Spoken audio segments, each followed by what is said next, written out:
होगा। ये लाखा काली में है। इसका आशय ये है कि जितने भी बुद्ध अतीत में हुए हैं, जितने बुद्ध वर्तमान में हैं और जितने बुद्ध भविष्य में होंगे, ऐसे सभी बुद्धों को मैं पहचान प्रदान करता हूँ। तथागत बुद्ध ने स्वयं जो है बुद्ध को नमन किया, क्योंकि तथागत बुद्ध जो है उनसे पहले 27 बुद्ध हो चुके, तो बुद्ध कोई व्यक्ति नहीं थे। तो इसलिए बौद्ध दर्शन में ये बताया गया है कि एक लंबी फहरिस्त है हमारे महापुरुषों, सबका नाम लेना किसी के बस का नहीं और समय भी जाया जाता है। और वो सारे महापुरुष बुद्ध के ही प्रतीक हैं, ज्ञान के प्रतीक हैं। आज से 627 साल पहले बनारस में, बनारस की धरती पर ज्येष्ठ पूर्णिमा के दिन कबीर साहब का जन्म हुआ था। बहुत से लोगों में भ्रांतियां हैं, कबीर दास लिखते हैं, कबीर दास नहीं लिखना चाहिए, या उनको संत नहीं लिखकर कुछ और लिख देते हैं, और कबीर साहेब लिखना चाहिए, संत भी लिखना चाहिए और साहेब भी लिखना चाहिए। और दास जो है, दास का जो सामान्य अर्थ है, नौकर, गुलाम, परजीवी, ये सामान्य अर्थ है। लेकिन जब आप साहित्य के क्षेत्र में जाएंगे तो दास का अर्थ सूर्य भी होता है, रवि भी होता है, प्रकांड ज्ञानी भी होता है। इसने जो है सब ज्ञान को अपने अंदर वशीभूत कर लिया हो। जैसे रविदास,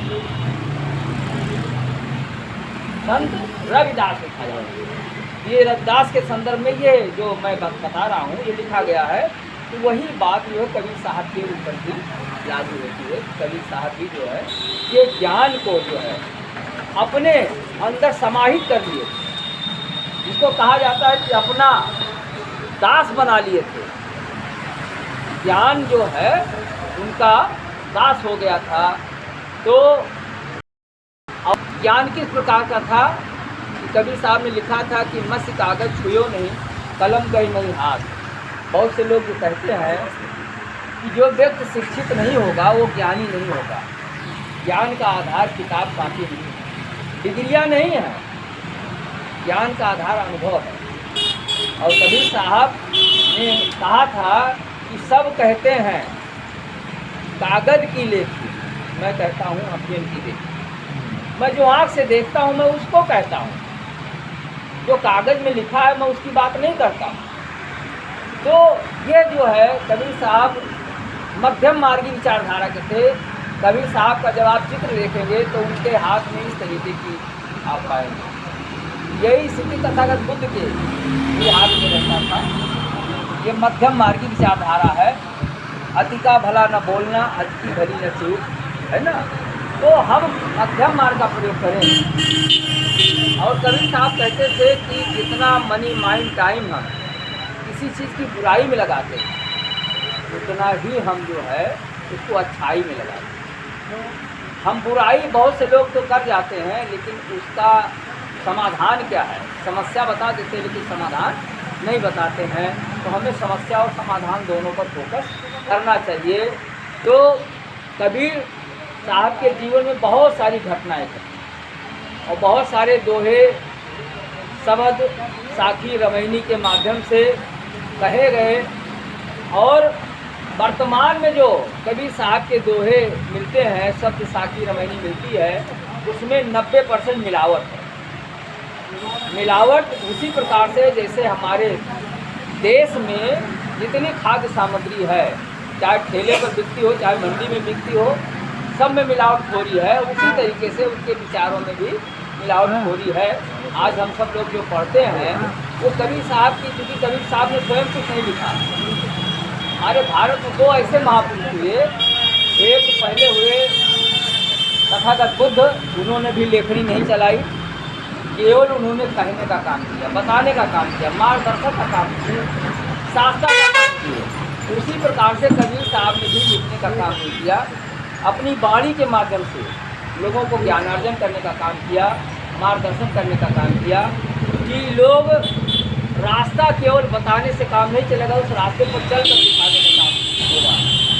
एक वाकया है कबीर साहब के जीवन का कि दो प्राणी जिनमें प्रायः खटपट हुआ करती थी, आपस में लड़ाई झगड़ा हुआ करता था, वैचारिक मतभेद था। वो दोनों लोगों ने कहा चलिए हमारी समस्या का समाधान कबीर साहब करेंगे। वो दोनों लोग आए कबीर साहब के पास में, तो कबीर साहब ने अपनी घरवाली से कहा कि लालटेन ले आओ। अब दिन के उजाले में कबीर साहब लालटेन जली हुई मंगा लिए। वो दोनों पति पत्नी बैठे हैं कि हम लोग अपनी समस्या लेकर आए हैं, ये लालटेन मंगा रहे हैं। फिर उसके बाद कबीर साहब ने कहा कुछ पानी पीने के लिए ले आओ, मीठा वगैरह। तो उनकी पत्नी जो है वो नमक लेकर आई और पानी लेकर आई। नमक का मतलब नमकीन। फिर इसके बाद कुछ और बात कही तो वो जो है कबीर साहब जो उनके अंदर घर में व्यवस्था थी उन्होंने किया।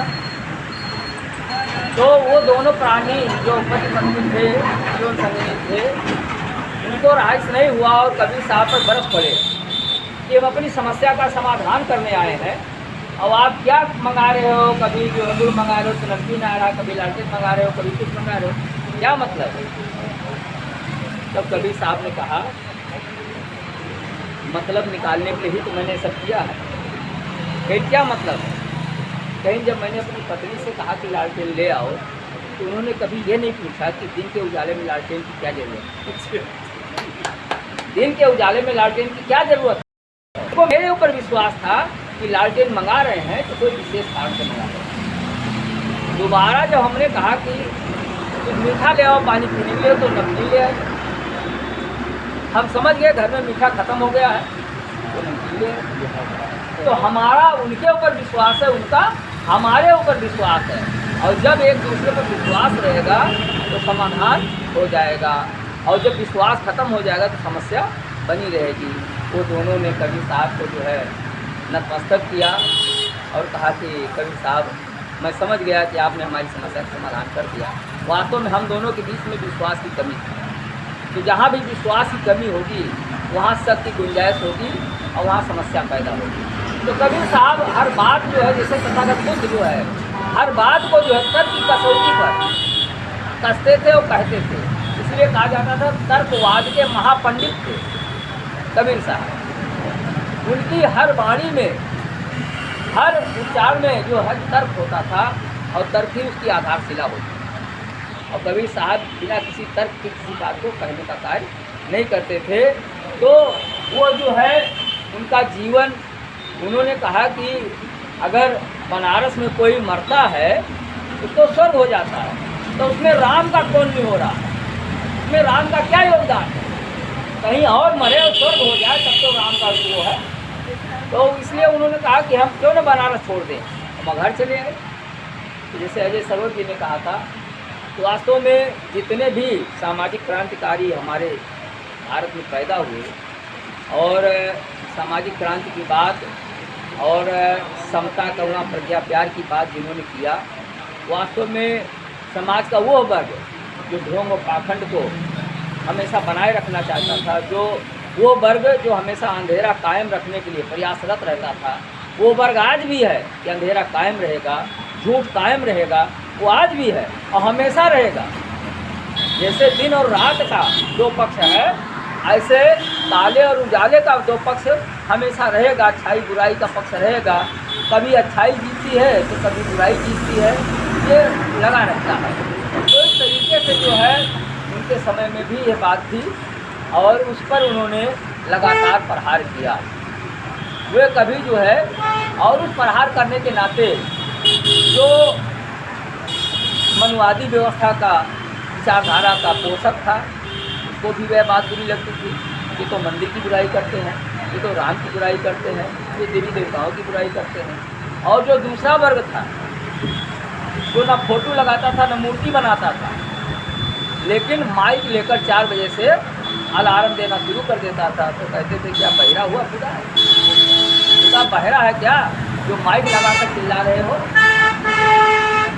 तो उन्होंने दोनों वर्गों को, और आज भी हमारे भारत में अगर कोई जो है सामाजिक प्रदूषण है, सांस्कृतिक प्रदूषण है, धार्मिक प्रदूषण है, राजनीतिक प्रदूषण है और आर्थिक प्रदूषण है, तो उसके केवल 2 ही वर्ग मिल रहा है, हिंदू और तीसरा कोई नहीं है। पूरे भारत का सर्वेक्षण करके हमारे तमाम महापुरुषों ने बताया है कि सड़क के किनारे की अतिक्रमण में अगर कहीं मंदिर बना है और कहीं मस्जिद बना है, कहीं गुरुद्वारा नहीं मिलेगा आपको, कहीं चर्च नहीं मिलेगा, कहीं बुद्ध विहार नहीं मिलेगा। अतिक्रमण में अगर कहीं मिलेगा तो या तो मंदिर मिलेगा या तो मस्जिद मिलेगा। और ये दोनों जो है हमेशा झगड़े की जड़। इन दोनों के त्यौहार जब भारत में मनाए जाते हैं तो बिना पुलिस के जो है का त्यौहार नहीं मनाया जाता है। शेष धर्म के लोगों को पुलिस व्यवस्था कोई जरूरत नहीं होती है, शांति व्यवस्था के वो पंचायत होते हैं, इसलिए उनका त्यौहार आनंद से मनाया जाता है। तो इस नाते जो है आप इसीलिए जो है कबीर साहब ने दोनों वर्गों को फटकारा था, डांटा था कि आप लोग अब से समझ जाओ। और इसलिए दोनों वर्गों ने मिलकर साजिश करके कबीर साहब की हत्या करके लाश गायब कर दिया था और बताया कि कबीर साहब फूल बन गए। और ये जो है काल्पनिक बातें थी। ये कहना कि कबीर साहब जो है वो ब्राह्मणी विधवा से पैदा हुए थे। अगर ब्राह्मणी विधवा से पैदा हुए तो इतिहास में उस ब्राह्मणी विधवा का नाम आज तक क्यों नहीं लिखा गया? पूरा इतिहास कबीर साहब का पढ़ लीजिए, उन ब्राह्मणी विधवा का नाम नहीं मिलता है। और वो किसकी ब्राह्मण विधवा थी उसका भी नाम आना चाहिए। उसका नाम नहीं आता है, नीरू और नीमा का नाम आता है जिसने पालन पोषण किया था। तो ये चीज़ें जो है कोई व्यक्ति जब महापुरुष हो जाता है तो आप जानते हो जैसे सुहेल देव रात भर को जो है छत्री साबित करने के लिए प्रयास चल रहा है। महाराणा प्रताप को जो है छत्री साबित करने का पूरा जो है मतलब उन्होंने कर डाला। तो जो बाबा साहब को और तथागत बुद्ध को छत्री बनाने का काम किया, जो भी हमारे समाज में अच्छा कार्य करता है उसके लिए मुहर बनवाए बैठे हुए हैं, तुरंत तोड़ने का काम करते हैं, समाज को गुमराह करने का काम करते हैं। तो हमारे समाज को जानने समझने की जरूरत है कि शक्ति के ये पुंज थे कबीर साहब और ज्ञान के पुंज थे।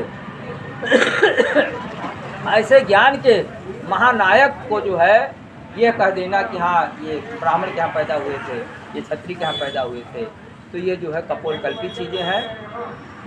और श्रमण समाज के पुरोधा थे।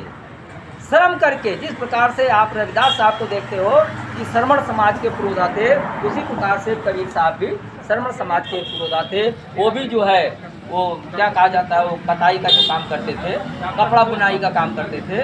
तो कपड़ा बुनकर यानी श्रम करके वो खाने में जो है वो विश्वास करते थे। यही कार्य जो है संत रविदास साहब का था।